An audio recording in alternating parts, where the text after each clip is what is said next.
हारून रशीद साहब फरमाते हैं कि फैसल वावड़ा के ऊपर इमरान खान साहब के बड़े एहसानात थे, बहुत ज़्यादा एहसानात थे, मगर आए रोज़ ये कहता है कि पीढ़ी टूट जाएगी, पीढ़ी बिखर जाएगी, बुशरा बीबी जो है एक अलग धड़ा बना लेगी, और जो हलीमा बाजी वो एक अलग जो है ना एक ग्रुप बना लेगी, ये हो जाएगा, फलां हो जाएगा, फलां यूँ चाहता है, फलां यूँ चाहता है।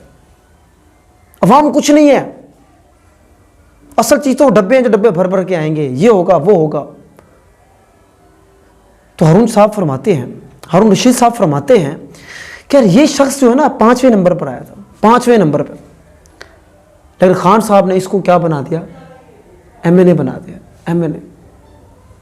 फिर इसकी जेल डिग्री का मसला हुआ, इसके जेल डिग्री का आपको पता है कि मसला हुआ था। फिर खान साहब ने इसको सिलेंडर बना दिया, लेकिन आज ये अजीब अजीब से बातें करते हैं, हमेशा इंतशार की बातें करते हैं। दोस्तों हकीकत भी यही है। ये और बात है, खान साहब खुद कहते थे कि मैं जो है ना बड़ा सादा आदमी हूँ, मैं सादा आदमी हूँ, लोगों पे बड़ा जल्दी एतबार कर लेता हूँ। और देख ले एक लिस्ट भरी हुई है उन गद्दारों की जिन्होंने जो है ना एक खान साहब से गद्दारी की, खान साहब को छोड़ा, लिस्ट भरी हुई है एक। हारून रशीद साहब फरमाते हैं कि फैसल वावड़ा साहब, आप बेशक आपके जो सरपरस्त हैं बड़े ताकतवर हैं, लेकिन खुदा के लहजे में बात मत करो, खुदाई लहजे में बात मत करो, अवाम भी कुछ होती है। तो खैर दोस्तों, हारून रशीद साहब जो है ना फैसल वावड़ा को शायद जो है ना कोई गैरत दिलाने की कोशिश कर रहे थे।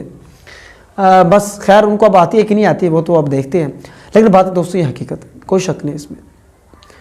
जिस तरीके से वो बयानात डालते हैं ना कि बस, और जिस तरीके से वो बस क्या कह सकते हैं आप। खैर जी, अल्लाह उनको हिदायत दे, हम क्या कह सकते हैं।